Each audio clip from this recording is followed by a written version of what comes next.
I'm doing an ARC project on mine site restoration, or mine site rehabilitation decisions. And I started this 2 years ago with very little knowledge of ecological restoration.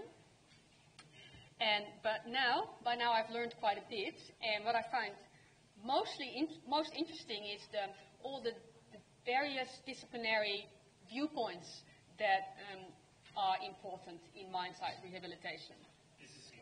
Still not. Okay, so if that's pointed at you, that'll sound a bit better. Sorry to interrupt. No problem at all. Particularly what I've learned is all the things that I still don't know. And what I really enjoy is all the various aspects that are important in mine site rehabilitation. And that's why I wanted to organize this session, where we bring together a variety of speakers that are going to look at mine site rehabilitation from their perspective. So we have Kingsley speaking first, then Ben White and myself, who are economists, SERA, Holcombe, who worked together with Nick Bainton. Where's Sarah? Over there, yep. Social anthropologist, and then Renee Young, also an ecologist, finishing up. So I'm going to let the speakers introduce themselves. Speakers, you have a maximum of 12 minutes for your presentation, with a few minutes for clarifying questions. But what I really like is to leave some time at the end for a panel-like discussion. Maxim is our chair, and he has two warning sheets, one for 3 minutes to go and one for you are done, finish now. So yeah, cut-off point. So I'm going to leave it at that and introduce the first speaker, which is Kingsley, which I already put up, but I'll just find you again. This is you, I think. Can I have an extra 2 minutes? I have to ask the chair. This is you. Can I have 2 more minutes? Oh, good. Thank you, everyone, for coming here, and thanks to all my colleagues. You'll see I'm at Curtin University, and I wish to also acknowledge that I have a visiting professorship at Kings Park Science, and there's Kings Park people here, and a great team. This one? Right. This really follows on a bit from Teen's presentation, and it's about options and opportunities for the mining industry to raise the standard. And parts of this talk I gave at the Mine Closure Conference here in Brisbane just 6 weeks ago, and that was an industry-based forum, and I don't think any of you were in that audience. I want to start with this image. This is the Rio Tinto River. Maria Fernandez took this picture for me. It's in Spain. You'll know the company Rio Tinto. 3000 BC, they started mining silver, gold and copper from the headwaters of the Rio Tinto. And as you can see, nothing grows in or alongside that river. It's actually been hemorrhaging toxic materials all that time. And whether it was the Moors, Visigoths, Romans, English and then the Spanish who went in and mined these areas, the end result was a lack of any suitable rehabilitation. Indeed, the lack of any restoration has meant this river still runs very toxic today. So there are mining legacies around the planet. And if we look at this image of the world, and this is taken from some FAO statistics, these represent the areas that are red indicate where there's active impacts of altered ecosystems through mining, and we can overlay that, if I go backwards and forwards, with where all the mine sites are around the world. You can see there are certain hotspots that also are major causes or are coincident with biodiversity-rich areas. Again, picking up on some of the statistics that have come out of the FAO document, if we look at the percentage of areas globally that are impacted by mining, they're actually quite small. You can see that first column of the percentage of mining. They're actually really quite tiny areas, heading up to Brazil with 0.45% of the area. But the total footprint are quite large. In Australia, And of course, some of these figures would be much greater in places such as New Caledonia, where we know there's a disproportionately large impact because of the small area of the land, but the high impact of the mineral resource extraction industry there. But in Australia, from the Australia Institute report from 2 years ago, they estimated there were 50,000 abandoned mines, that there was an active footprint across Australia that equates to around 20,000 square kilometres, and altogether that impacts around 15,000 native species. So this is animals and plant species. So they have big impacts. And although mining has a small footprint, after agriculture, it is a major driver of deforestation. So that's a really important statistic, again, from that great FAO document. A little dated, but certainly the figures would still be the same today. Importantly, we're now pushing the environmental envelope of where we mine, which means the ability to rehabilitate and restore becomes more complex. We're now seeing the first deep sea mining happening. These are the black smokers, which of course are great mineralised deposits that people are now hunting. We're seeing seafloor mining. These pose extraordinary complexities in terms of our capacity to restore. But even if we look to our northern neighbours in Papua New Guinea, the hole that you can see down here is the Grasberg mine. If you don't know it, you should Google it. The Grasberg mine is the world's largest gold and copper mine on the planet. They mine at 4,200 metres, that's 4.2 kilometres up. They've also mined one of only 2 glaciers that sit on the equator, which... Oh, Chair. What's happening, Chair? Oh, I did. Sorry.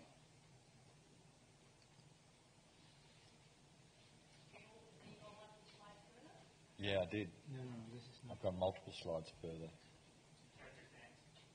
Sorry? Oh, okay. So I start to slowly take one button off at a time until the slide presentation comes. No, all right, you asked for it. So the Grasberg mine, just while we're waiting because you don't need the image, it's really interesting that they took out one of only 2 glaciers in the world. They currently do no rehabilitation. All of the spoils and tailings material goes straight into the Aqua River, and the full river length is in fact their tailings deposit area, and that then just goes into the Arafura Sea. So we are now working in environments, and as mining pulls further north, and now I don't even have an image up the front, so it will be interpretive dancing shortly, as we move into these more and more extreme environments, so we're seeing greater impacts in really novel environments. But importantly, we start to go to areas which have some of the highest and remnant areas of biodiverse landscapes. And I do want to show you this image because it's a brand new image none of you have seen. I'm very proud of it. It's how we use Australia, which shows you, again, a little about the emphasis that mining is a very small part of the overall impacts on the landscape. It looks like the projector just turned on. Yeah. At our university, it happens after every 2 hours. Yeah. Oh, there you go. I've restarted it. You can see it starting to flash. Yeah, it was flashing before. Yeah. No, this is it. It should do.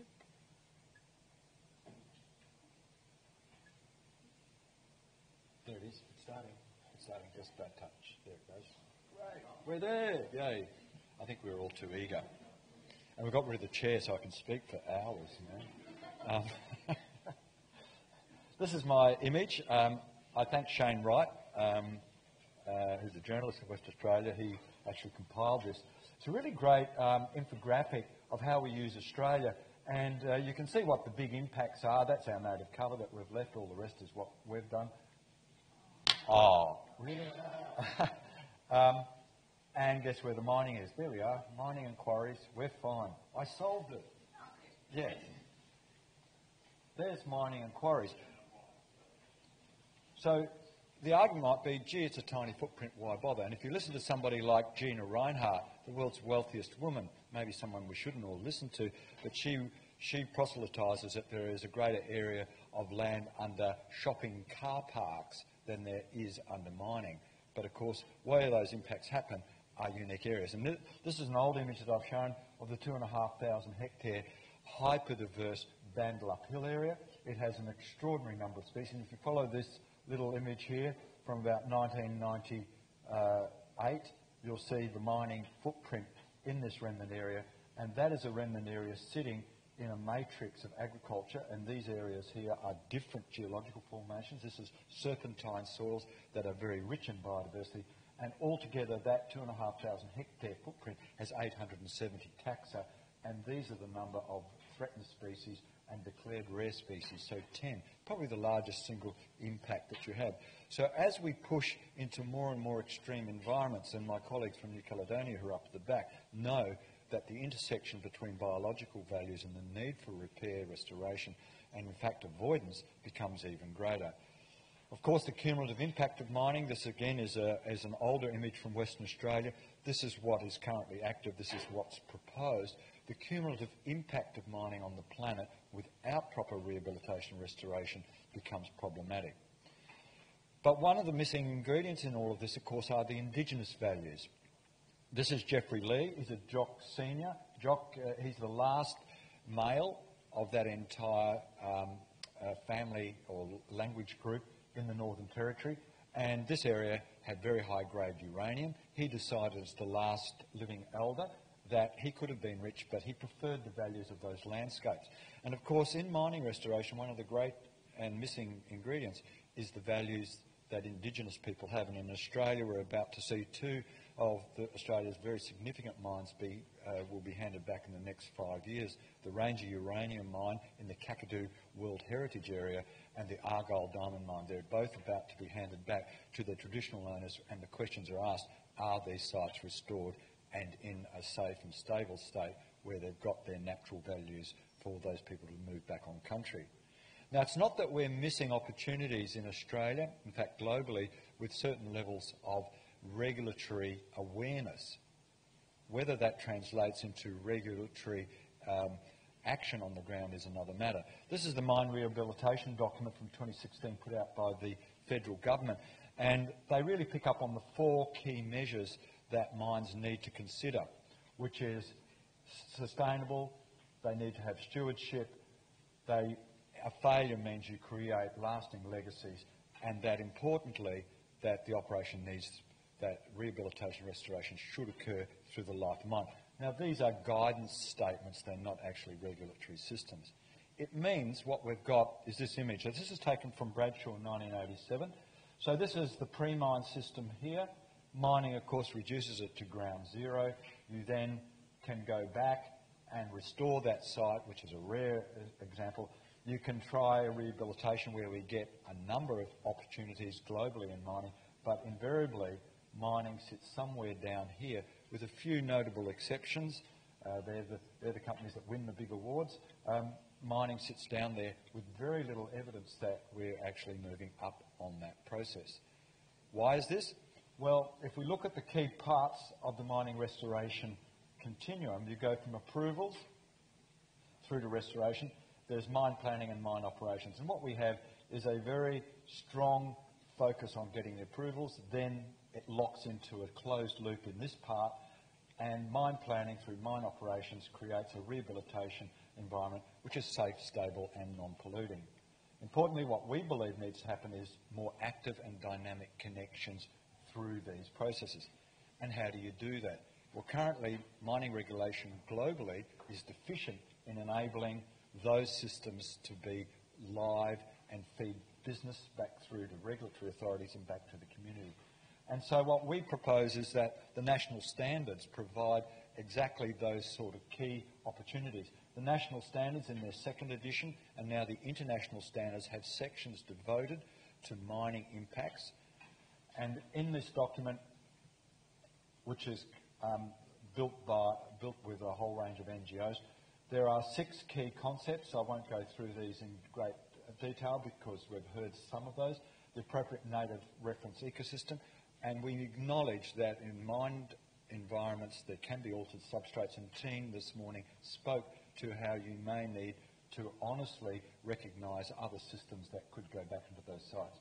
That there are key attributes, that you assist the natural recovery process, and importantly, that the highest and best effort that's knowledge-driven underpins the process, that all relevant knowledge, which includes new knowledge, is used, and that you engage with all stakeholders.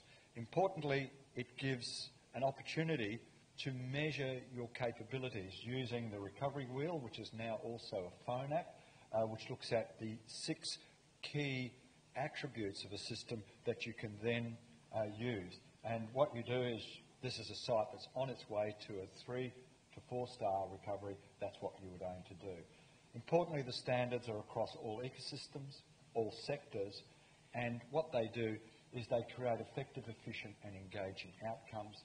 From the mining perspective, we do it once, the outcome's predictable and the product is replicable. And I've taken that from the BHP operation in terms of their business model.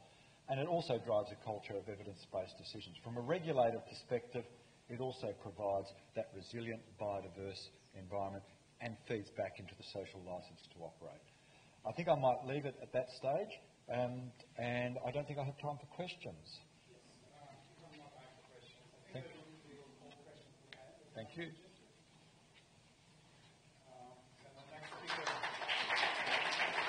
Is Ben White he is jumping through over the fence.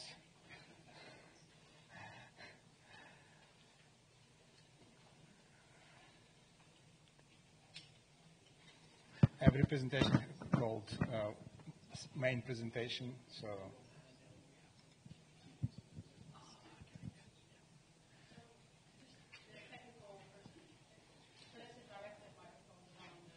This one right here, I'll just run you guys through the mics as you're presenting. This one catches best from this angle. You're pretty much dancing with it. You can't get much further away from it. That other one sounds great if you hold it close to your mouth like an ice cream cone. That's the best we can do.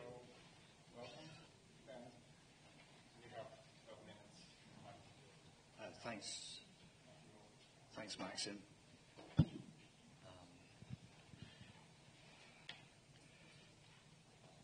So I'm another environmental economist. It seems like at this conference, then the economists have gone from being token to being slightly more than token.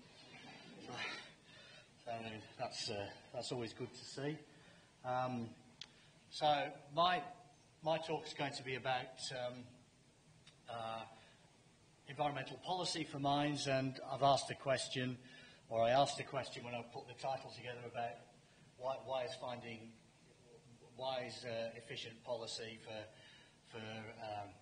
why is efficient environmental policy so hard to design, and I'll explain why it's hard to design. I might be a bit lacking on the answers as to what to do, but I can try and give some sense of the complexity. So I'm going to run through a short history of the environmental policy for mines with a slight perspective from the west of England and also Western Australia. I'm going to give a stylised sort of life cycle of a mine from a policy and environmental economist's perspective. I'm going to say something about incentives, which I think are critical to getting efficient mine rehabilitation, and say something about banks' assessment of risk in the mining process related to Queensland, and then talk about the Western Australian Mining Rehabilitation Fund, and then have a stab at what the best policy is. So if you think stage one of mining was dig it up and move on, so that maximised firms' profit and ignored the social costs of environmental damage. So Poldark was not discussing environmental restoration plans with Morwenna, but that's what was happening at roughly the same time in Western Australia. And then in Western Australia, I'll lose interest in Cornwall after that. You'll be pleased to know. Well, it comes back at the end.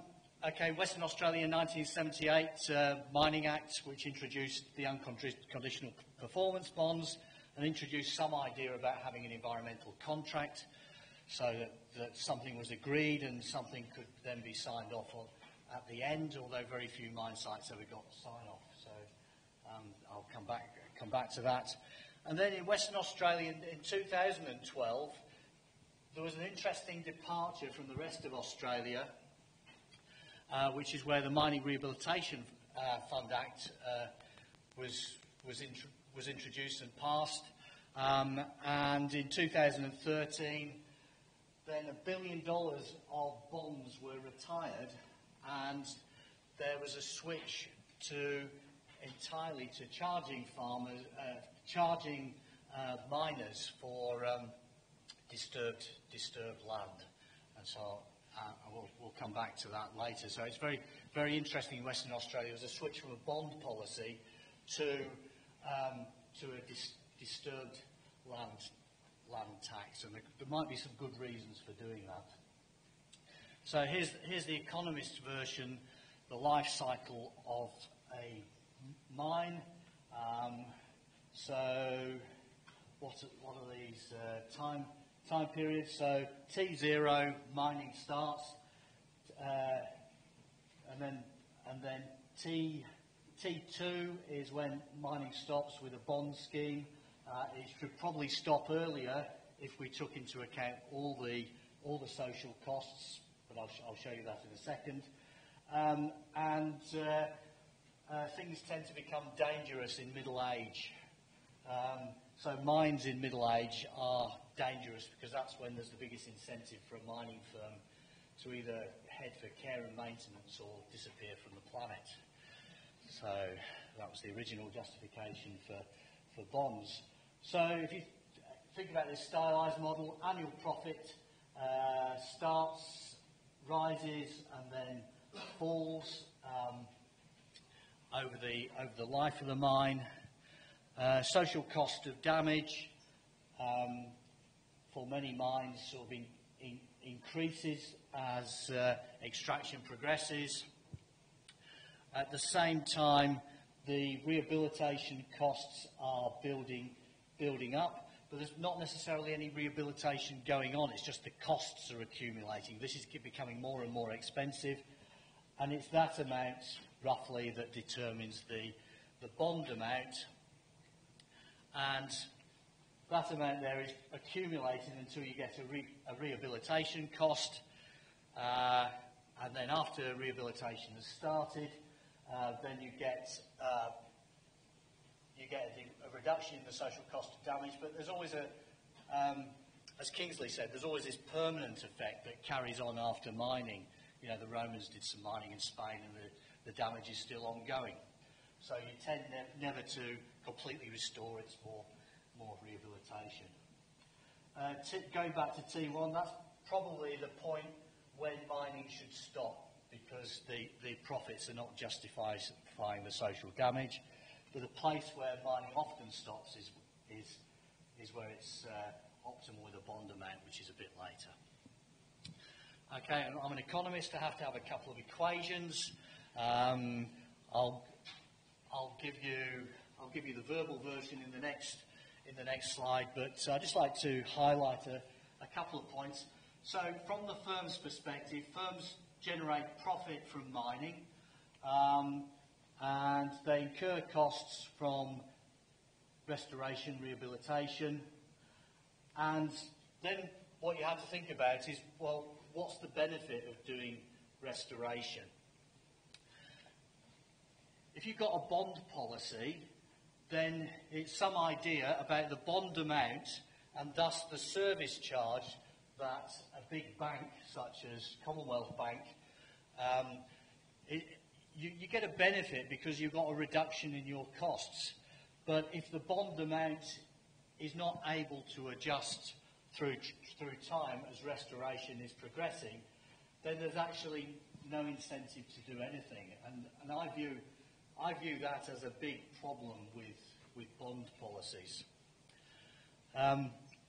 When you go to Western Australia in the current form, then from the firm's perspective, they've got profit, they've got restoration costs, CR, but then they've got effectively a tax on disturbed land. So every year that they have an area of disturbed land, then they're paying a tax to the Western Australian state government. So over time, the Western Australian state government is building up a fund.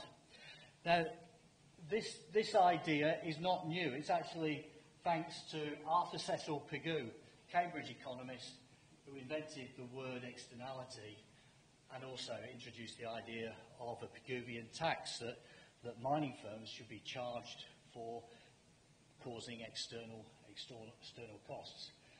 And then the last possibility, which operates for some projects in Western Australia, is to have a mixed policy, which is a tax plus a bond, and that's applied to high risk projects. Okay, so just to summarise that, the problem with bonds is that they stop firms running away because their banks don't let them run away, but it has a limited incentive effect. With a tax, such as in Western Australia under the Mining Rehabilitation Fund, then the level of the incentive can be directly varied by the regulator. So they can increase the tax if they think a firm is high risk or needs to increase their rate of rehabilitation. And that argument also applies to a mixed policy. Okay, so just like to highlight this table here.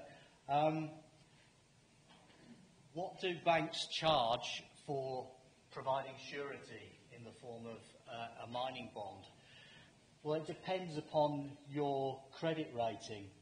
So if you're, oops, I went one too far there. So if you're BHP and Alcoa, then you're being charged very little for your mining bond, and therefore actually your incentive effect to do anything is quite small. But if you're a small junior miner, Dodgy Brothers Inc., for instance, then your charge on environmental bonds is actually relatively high. So strangely, those guys, if they can actually obtain an environmental bond, it costs them quite a lot, but it gives them a strong incentive to do rehabilitation as quickly as possible. And then just Mining Rehabilitation Fund. This is what's happened over the life of the Mining Rehabilitation Fund since 2015-16. So far it's generated a fund of $120 million, which is available to pay for abandoned mine sites. So 120 million, so that's probably enough for one major mine abandonment. So not very much, but it's going to be growing through time. And so far, I note that they haven't actually spent very much of that money. So the regulator's obviously allowing the funds to build up. So this is my opinion as to what's the best policy. So a mixed policy of bonds for most projects combined with environmental taxes. But any policy has to be underpinned by clear environmental contracts. So this again comes back to something that Kingsley was suggesting. Reinforced with very stringent monitoring of what mining firms are doing. But also, I feel that there's probably a need to develop flexibility and rewards for innovation in rehabilitation, and also to look at offset schemes.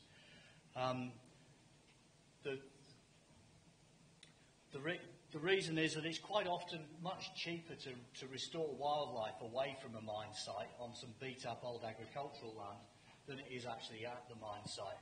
So if they could relax the regulations a bit, allow mining firms to do absolutely fantastic rehabilitation, restoration away from the mines, and just make the mines safe. And I think also there's the importance of a firm's licence to operate and track record. So we don't necessarily want any old firm exploiting our resources. So back to Cornwall. So the Eden project is Cornwall's #1 tourist attraction, which is an old clay pit, I think.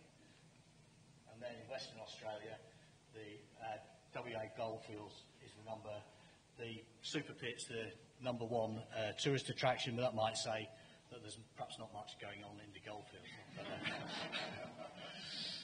Okay, here's a list of references of some stuff I've done, and I'd like to thank you for your attention. Thank you very much.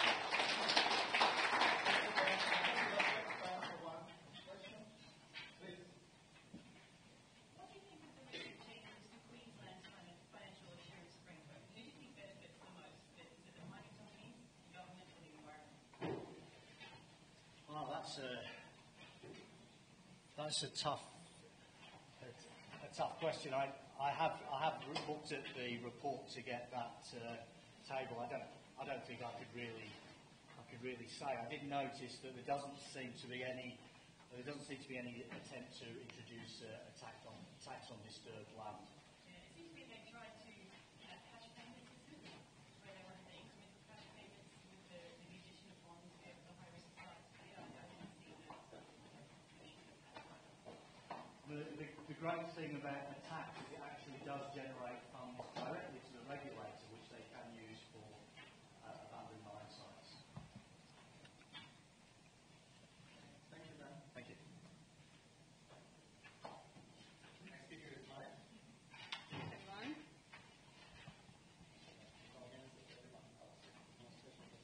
Understood.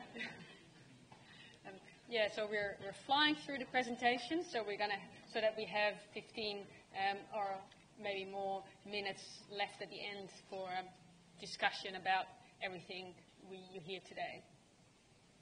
So I'm also an environmental economist, but I have a bit of a different specialization than Ben, namely non-market valuation, which is something that the keynote speaker this morning, Maxim, already mentioned.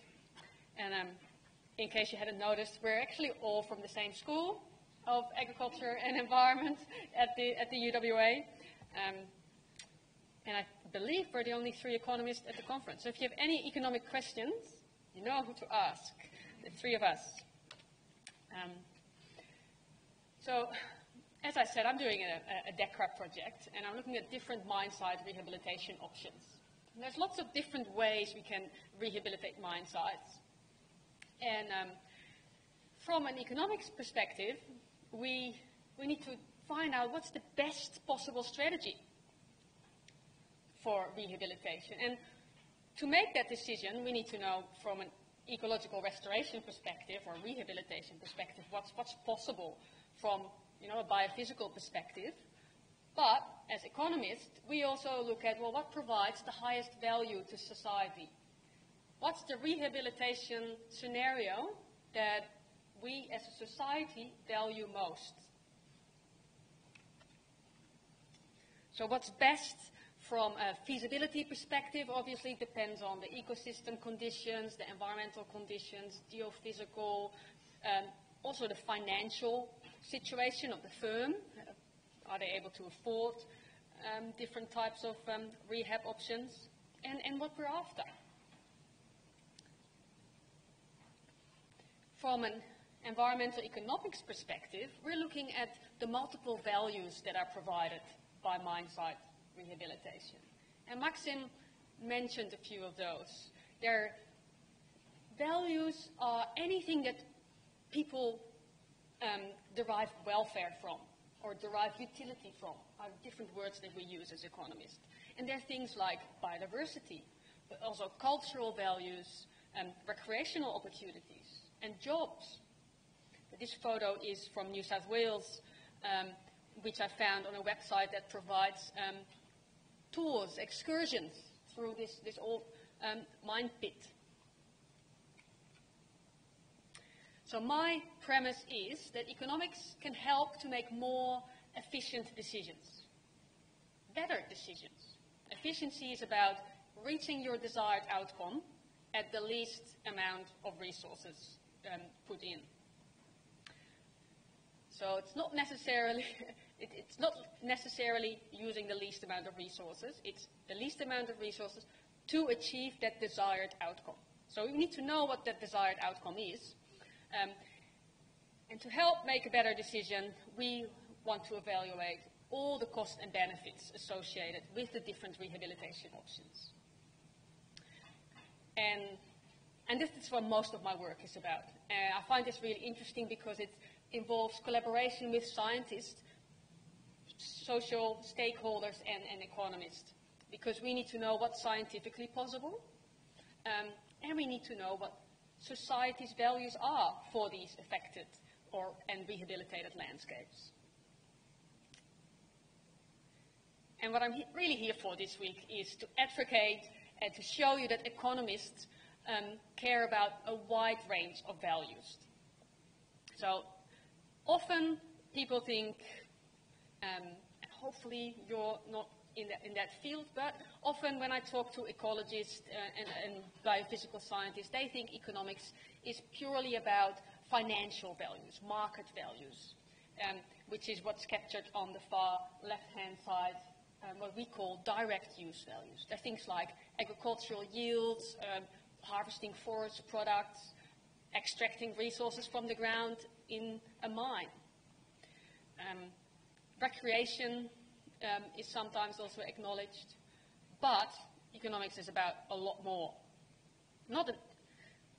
We capture use values, which is that direct use, but also indirect use through recreation or educational purposes. But importantly, in the biodiversity and ecological restoration context, are these non-use values. I'm just going to stay here with the microphone. These non-use values. There are things like existence values, bequest values, option values. They're the utility that we as people derive from knowing that a species exists or caring for future generations, or even leaving the option open to preserve a species. And I think it's just really important to acknowledge all of those. And we have, as economists, lots of different ways to capture or to estimate the value, these various values. So we're trying to capture the use values and the non-use values and the option values through a variety of techniques, which were mentioned by Maxim this morning.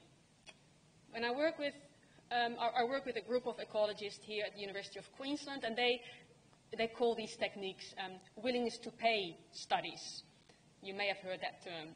Not quite the economic term, but it will suffice, because that is essentially what we are doing. We're looking at what are people willing to pay for different scenarios, and we take that as a representation of the value that they attach.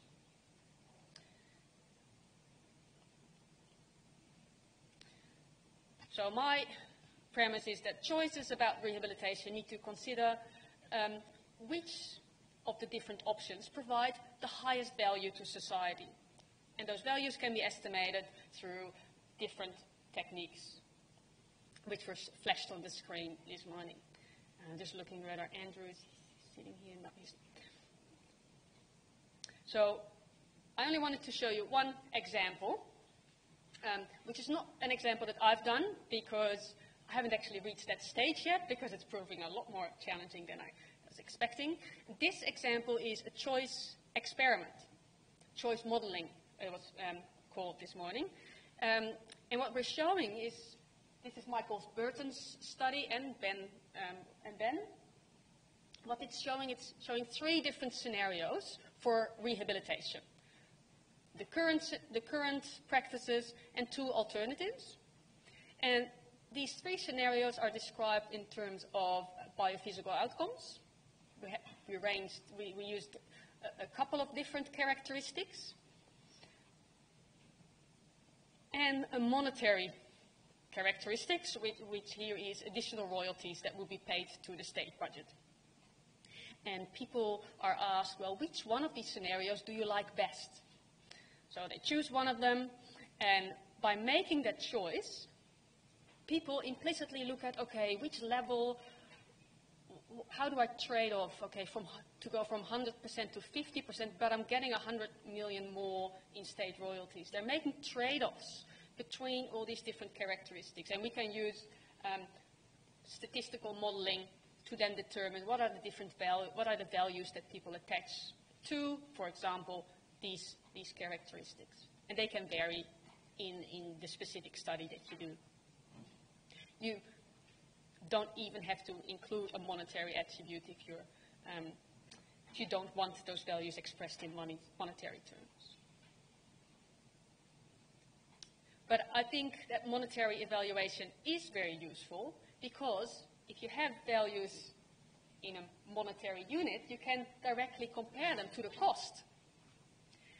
And usually, I have yet to see a study where the benefits of ecological restoration or environmental protection is not higher than the cost. In this example before, by Michael Burton and Ben White, the benefits of the rehabilitation options far outweighed the additional rehabilitation cost.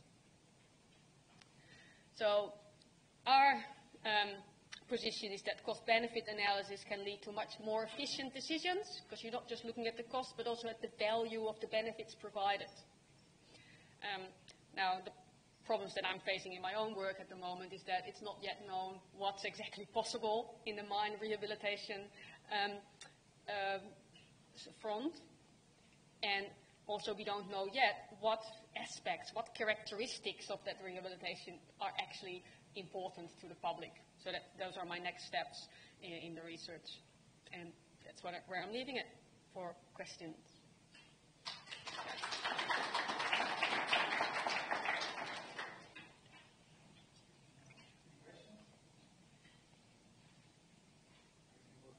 Yeah, clearly I was just... Or does everybody completely disagree? But yeah. Marit, I guess the core question is, I don't know the exact figure, but it's somewhere around 90 to 98% of all mines operate on public lands globally. So there's another value system in there that they actually operate on community assets. And how does that affect the value system? I think that's core to the value system because public lands belong to all of us. So that's, I would say, well, that just provides more reason to look at society's values for those lands. I think that's poorly understood by the general public, though. Under most circumstances I'm aware of, the public perceive that the mining company owns the land. And it's not the case. It's really a real gap there in the broader public knowledge of ownership. I'll ask the next speaker to come forward if there is no more questions.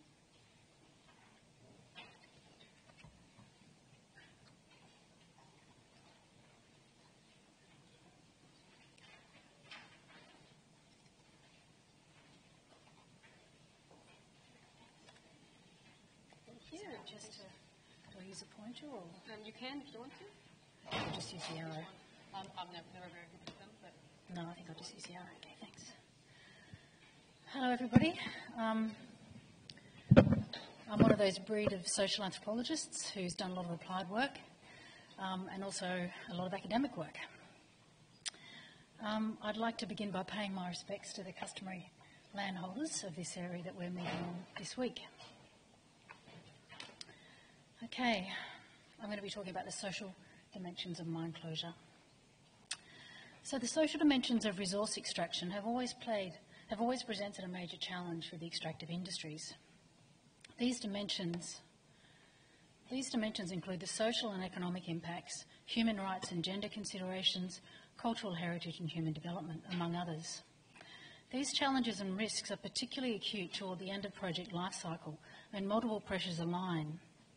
These can include financial constraints as production rates decline, unfulfilled socio-economic development expectations, and increased complexity around legacy issues, just to name a few. Mine closures can therefore have significant adverse effects on local communities and economies, contribute to impoverishment, trigger the loss of key services and lead to outmigration. Poorly managed closure processes exacerbate these impacts, and they can damage corporate reputations. So this work I've undertaken with Nick Bainton is framed by two critical issues. The real costs of mine closure are poorly understood, and significant sections of the mining industry engage in deliberate strategies to avoid mine closure or externalise the costs of closure. And the pursuit of these strategies can cause or greatly add to the social costs of mine closure. The mining industry has not yet developed or embedded the sorts of social performance competencies, and that's the social performance is a term the industry uses a lot these days, that are required to consistently identify key social issues and trends and undertake analyses and manage operations in complex socio-political environments and minimise harm. There's a significant need to better understand the social aspects of mine closure, because, to borrow a title from the World Bank Mining Report, it's not over when it's over. On the other hand, mine closure can create new opportunities. Harnessing and adequately resourcing and managing these in an integrated way has the potential to create the foundations for long-term development. From a social perspective, optimised mine closure processes enhance rather than detract from local capital, produced natural, human, financial, social and cultural, to create the foundations for sustainable post-mining futures. Repurposing infrastructure and mining landscapes, such as the Eden project we saw earlier, reskilling and redeploying labour, establishing alternative economic opportunities, strengthening local livelihoods and food security, and effectively addressing social and environmental legacy issues that may have emerged during operations are among the many possibilities of the mine closure process. So this paper draws from a considerably larger literature review, which mapped the publicly available literature on the social aspects of mine closure to identify the major themes and gaps that inform the current knowledge base on this topic. And at the end, I'll put up some references you can refer to. The focus in this short presentation is to provide a synopsis of the topical issues that emerge from this literature, and as a result, map out an agenda for priority research areas that will help to fill the knowledge gaps we identified in the review. Our aim is to support the critical task of building capacity across the industry and within governments to better understand the socio-economic possibilities and limitations of mine closure. So the language of mine closure. The language used to describe mine closure, especially its social effects, differs across the literature and in practice. The term social closure, or cognate variants like social mine closure, are gaining currency across the global mining industry as a shorthand reference for the social impacts of mine closure.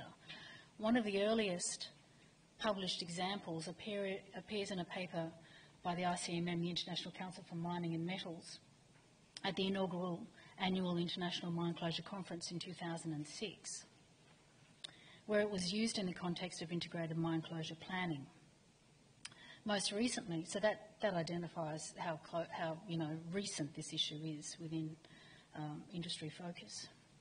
Most recently, at the 2016 Mine Closure Conference, Anglo-American staff presented a paper entitled Social Closure Planning, Scoping, Developing and Implementing a Case Study, which was actually quite a thoroughgoing paper actually for industry.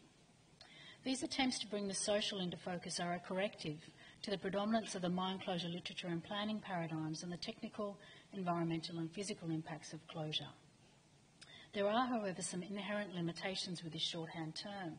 For instance, the term may be interpreted to imply that the social aspects of mining can be closed off in a similar linear time-bound fashion as the physical aspects of a mining operation. This then suggests that the social domain can be project managed in the same way as the decommissioning of a plant site, and that social responsibilities can be straightforwardly relinquished. This may drive a focus on achieving a closure of the social, which in turn may promote a narrower or short-term view of the social domain. So we prefer the term the social aspects of mine closure, as it allows a broader understanding of the ways in which the different phases of the project life cycle it's more encompassing. Okay. The closure process is also linked with terms like economic rehabilitation or economic transition. It's only been adopted relatively recently by the mining industry to describe an intentional process to mitigate the economic impacts that can accompany the end of mining activities. This process, economic transition or rehabilitation, can involve remining a site that's been closed or in care and maintenance and that can have been regarded as uneconomic. With more effective recovery methods and processing technologies, remining tailings and mine waste is more viable via a small-scale economy. Although a focus on economic transition sharpens attention towards some of the core considerations for long-term sustainability, the economic aspects of mine closure are only one of the many social aspects that require consideration. Even if the term transition denotes a certain move from one phase or stage of the project cycle to another, it's ambiguous and captures the potential for both planned closure or sale of an asset, or worse, unplanned closure or abandonment. It can also obfuscate deliberate attempts to avoid closure by placing the mine in permanent care and maintenance or through strategic divestment. That mine closure is a process rather than a one-off event is also evidenced by the range of terms that are applied to different stages of activities, such as care and maintenance, which is the most common one, or decommissioning. Local project stakeholders may not always understand the difference between some of these activities and terms, especially when they result in a similar material outcome, such as local deprivation.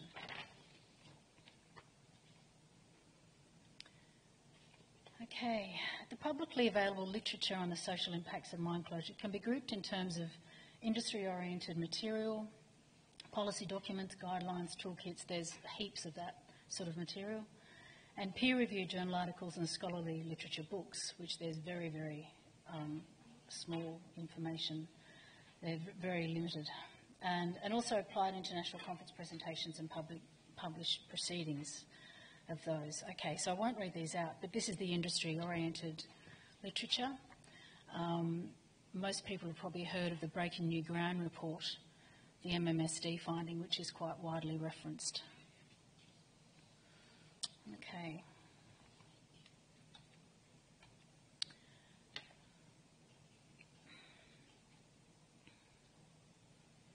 Okay, so these are the key scholarly references. As you see, there's very few, as I've just mentioned.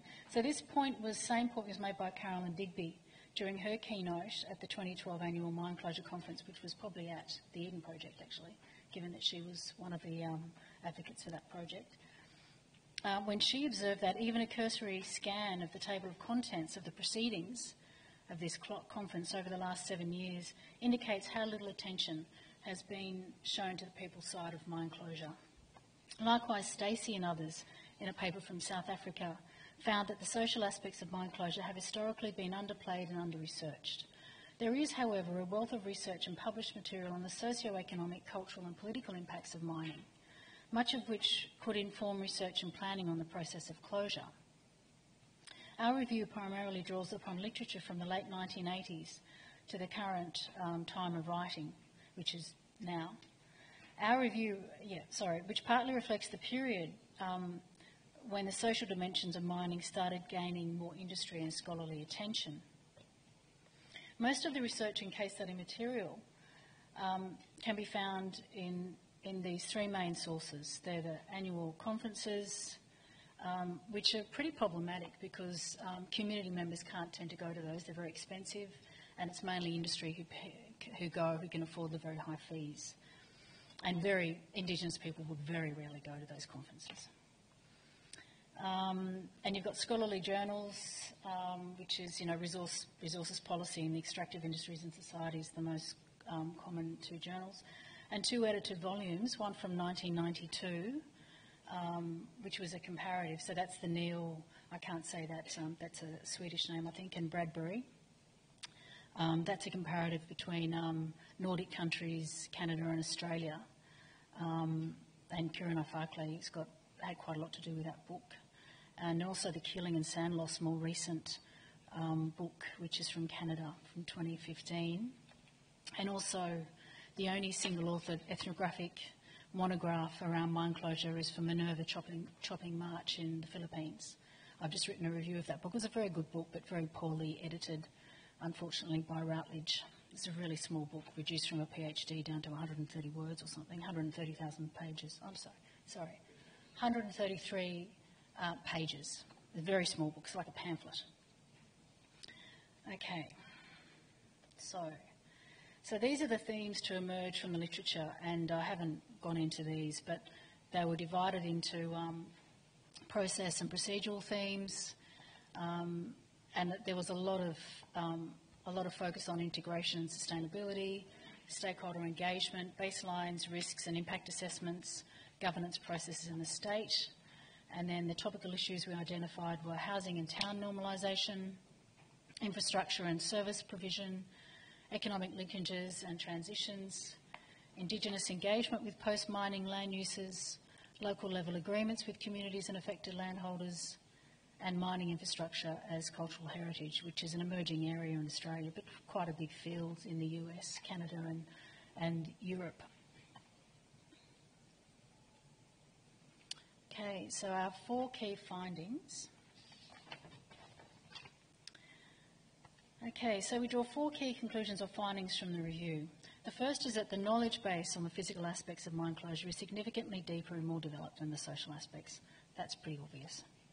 Unlike environmental closure processes, the standards, guidelines, regulatory frameworks, knowledge and tools for managing the social aspects of mine closure are at an early stage of development, while implementation is inconsistent. The second finding is that there's limited technical literature on the social aspects of mine closure, while the shortage of innovative case studies and policy guidelines indicate the dearth of expertise in this field. Most anthropologists don't want a bar of working in the mining field because it's just so diabolically, ethically complicated. Mine closure experts typically focus on issues such as mine land rehabilitation, mine water management, topsoil replacement, you know the fields. Okay. Our third finding is that there are multiple barriers preventing mining companies from optimising the social aspects of mine closure. These barriers can be grouped in terms of those that are external to the company, those that exist at the interface between the company and other parties, and those that exist within the company. They are, however, all mutually reinforcing. Okay, the fourth and final finding is that there's been a growing recognition by some major companies, governments and notably by civil society, that business as usual is not viable. The industry now subscribes to a vast array of international standards and policy norms, which in turn demand greater accountability. The negative impacts and legacies of mining are increasingly under scrutiny by a growing civil society and an active local citizenry who query whether mining is the most appropriate form of land use to begin with.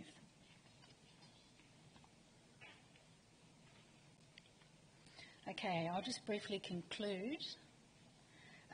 A major challenge is to establish mine closure processes and practices that ensure that the personal, household, societal and economic costs created by mining and closure are reduced and the benefits equitably shared. For land-connected peoples, including Indigenous peoples, the social costs are often linked to environmental damage and the interdependence between land, identity, spirituality and livelihoods. Existing industry regulations, which often focus on pre-state rehabilitation, rarely address the requirements for managing society-environmental relationships in the post-closure phase. Active industry, government engagement with the social aspects of closure will help to ensure that opportunities for asset regeneration, repurposing and transfer are not missed. And I've got a major part of our project, I've got the 2 links up here, was actually about identifying priority areas for future research. So if there's time, I can briefly outline some of those now, or you can just read these papers online. Yeah. So I'll just quickly say that the first paper is quite a straightforward lit review, just basically a gap analysis. This is what exists, this is what's been identified, and a bit of a path toward future research. The paper for resources policy is far more a critical engagement with the literature and obviously quite critical of industry as well. So it's a different type of piece. The first piece is aimed toward industry. The second piece is aimed toward, I guess, more policy people and, NGOs and academics. Thanks.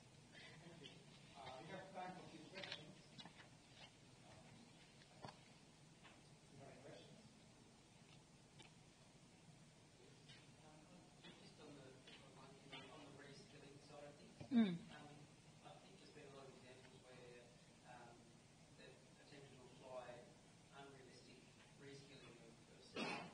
One example where it was mine workers effectively suggested that they were working in the tourism industry, doing things that they have no skill sets and no desire. Mm. I think that's something that really needs to be looked at as part of those social aspects of retraining the workforce. Yep.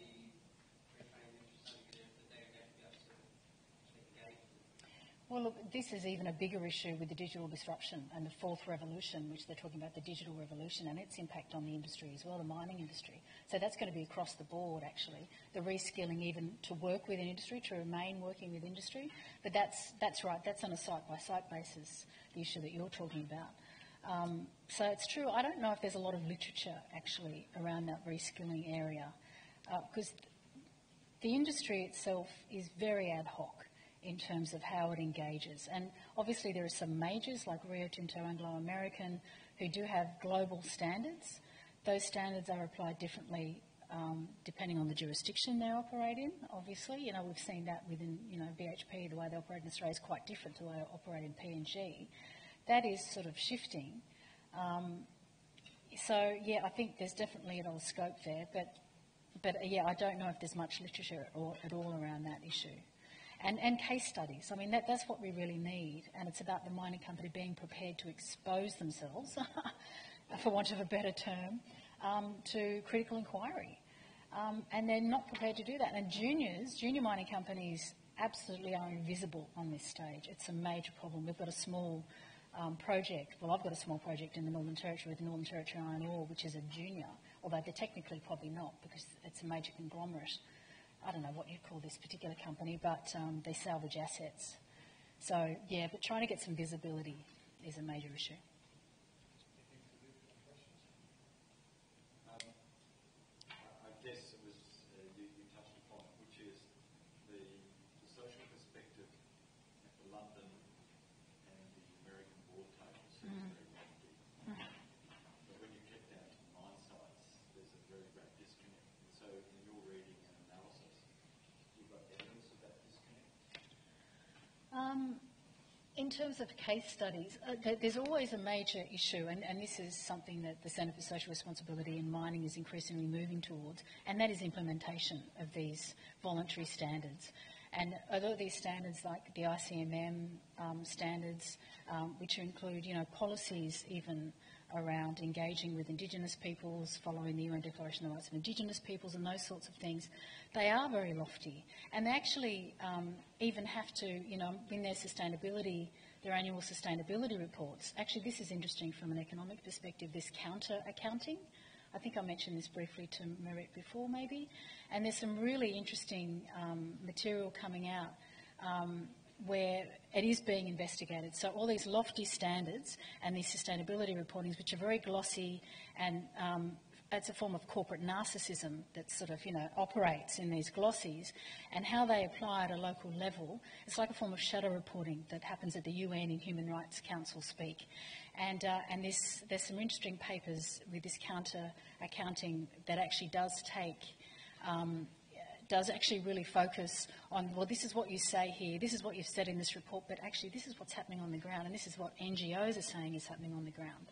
So you can see there's that massive disconnect. It's a yawning chasm, but how to hold them to account in a way that's meaningful when they're still members of the ICMM, of course.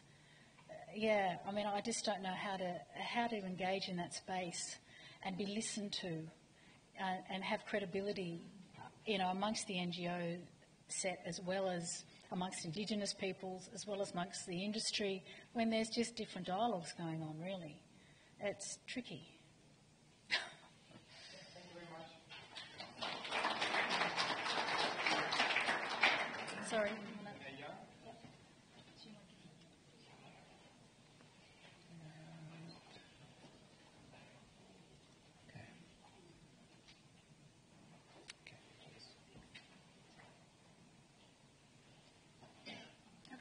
everyone.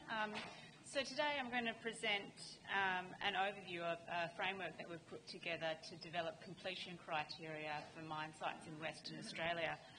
Throughout the world, reference to objectives and completion criteria are scattered throughout all sorts of guidance documents. But really what is missing is a recipe on how to develop completion criteria that are actually going to be meaningful, and industry can work with these to deliver towards closure. So when we're talking about completion criteria, what we're really referring to is a measurable standard that can be verified to inform and assess against closure. Now, as I said, this is a framework that is directed towards mine sites in Western Australia, but really this framework can be applied to any kind of site that needs restoration, and it's not limited to Western Australia at all. It can be applied across Australia and even internationally as well.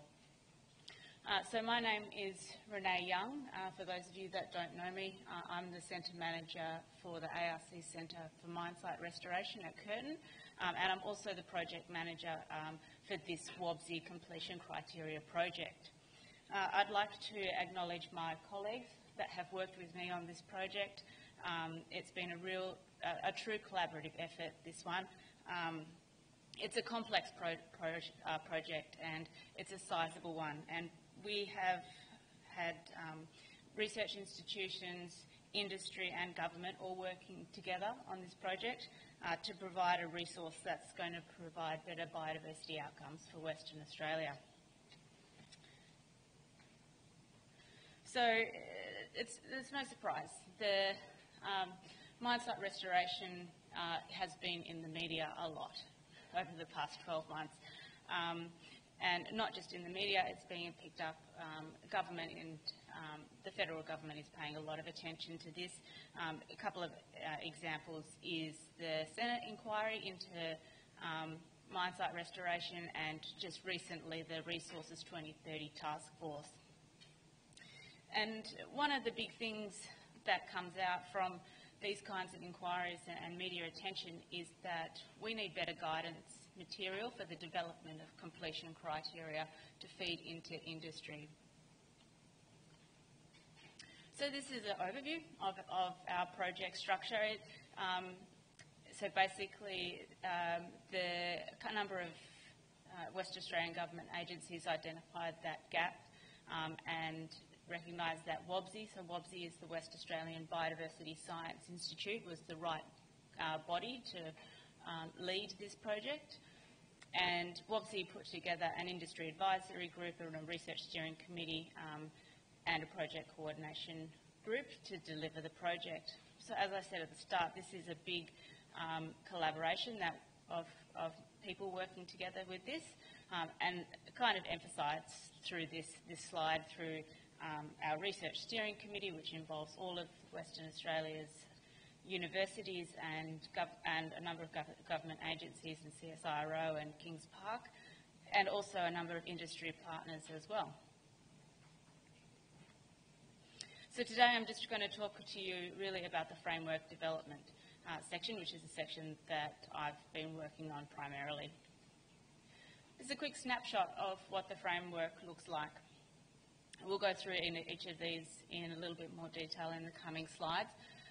But basically, we look at post-disturbance land use aspects and setting closure objectives, benchmarks, setting your attributes, coming up with your completion criteria, and then moving through to monitoring and then residual risk and liability transfer. So your post-disturbance land use, typically the default is to return it to what it was before, but we're starting to see alternate land uses being proposed, and these can be anything from agriculture to recreational areas to renewable resources, industry, residential, the sky's the limit. But when you're thinking about what you're going to be putting back in terms of your land use, there's a number of elements to consider. obviously the stakeholder and regulator consultation is critical. Any land tenure will basically trump everything. But if there's the option to put something else back, you really need to be thinking about how compatible that's going to be with the regional landscape, if it's feasible, and then beyond that, you need to go through a decision-making process.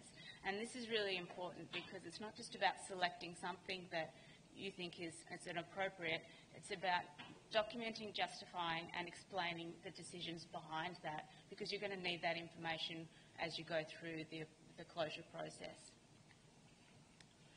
So you've decided on a post-disturbance land use, and now you can set your aspects and closure objectives. Your aspects are your key themes that need to be addressed, and your objectives are the endpoints to be achieved after rehabilitation and closure. So there's a couple of examples here, and we'll follow this one in yellow through the rest of the slides. You can see the aspects there are fairly just general categories, and your closure objectives are descriptive in nature. These are not particularly quantified. They're descriptive overarching objectives.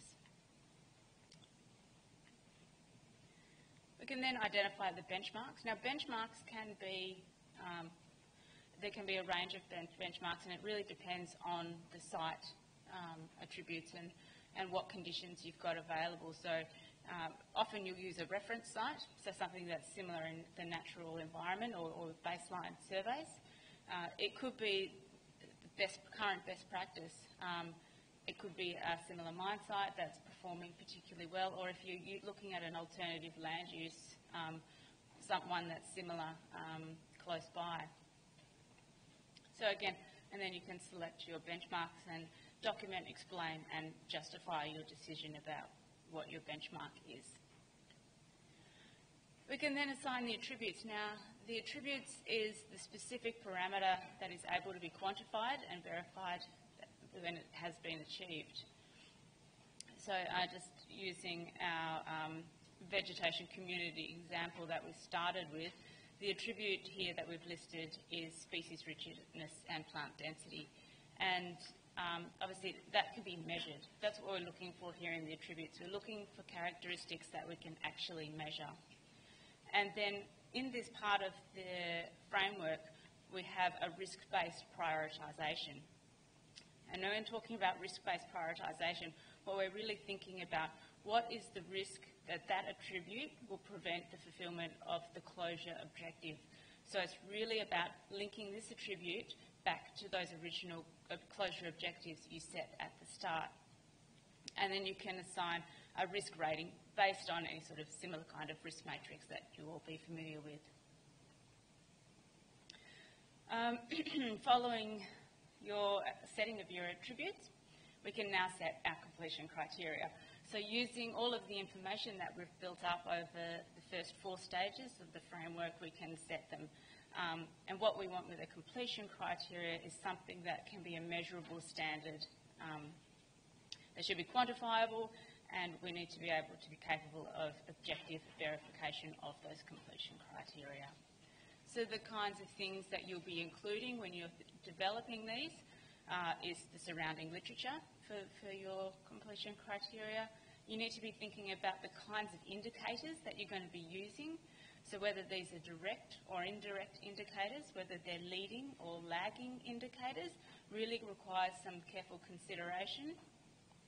Whether it's one of these, one or another, or a combination of both, that will depend on your specific site. And then you want to be setting targets that are in accordance with your selected land use, your benchmarks, your attributes, risk, and the objectives. So taking all these kinds of things into consideration when you're going about setting completion criteria. Okay, so here we just have same example again, looking at the vegetation communities. As you can see here, to meet this closure objective, we might actually need to identify a number of attributes to deliver towards that completion criteria. And here we have a number of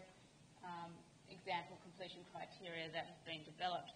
So we often will use numerical values at this stage, so it's a very clear pass-fail kind of approach, but it's not always required. What is required is that at this stage we can verify whether the completion criteria has been met or not. So everything's going well, and we've undertaken our restoration processes, and we're now looking at monitoring. So when we're talking about monitoring is really the practice of going out into the field and collecting this data. Could be through remote sensing, quadrats, transects, any kinds of types of monitoring, but the monitoring frequency and the methods to be used will be informed by the risks you identified in the previous step with your attributes. What's important here is also to distinguish the difference between monitoring and auditing. So as I said, monitoring is that collection of the data. Auditing is looking at the data that you've collected and interpreting it and seeing what is this data actually telling you. And based on those results, whether you need to be undertaking adaptive management. So that might be revisiting your current rehabilitation methods, looking at anything you've learned over your past practices or what your neighbours are doing, any research projects that you've been undertaking, what are you learning from them? And then, if necessary, re-looking at your completion criteria and making sure that they are still relevant for your particular site. So once you're through your monitoring and once your completion criteria have clearly been met, then the transfer of the site can occur. But this needs a solid understanding of what those residual risks of the site are and who are liable for those risks. This is one of the major roadblocks that we still face in Australia and one that we need to address. How do we measure residual risk? What is an acceptable risk to transfer? Who assumes this responsibility? And what policy is needed to facilitate this? So this is like the next step of beyond this project. This is where we need to be directing our attention from here on in. So in summary, this has been a pretty big and complex project to undertake, and we've involved a variety of stakeholders throughout the process. The report, which will include a science review, industry surveys, case studies, and the framework will be released hopefully in December 2018. And this will be the first published framework of its kind. There certainly are these kinds of processes out there, but there is nothing that has been out there that's published that somebody can pick up, use it, and use it as a blueprint on how to go about developing completion criteria for their project. Given the extensive consultation that we've been through, we're expecting that this document is going to be accepted by industry and government. And as I mentioned at the start, we think that this framework is nationally and internationally transferable to all kinds of projects requiring completion criteria. So that's a quick snapshot. Thank you very much, and if there are any questions, happy to take them now or later.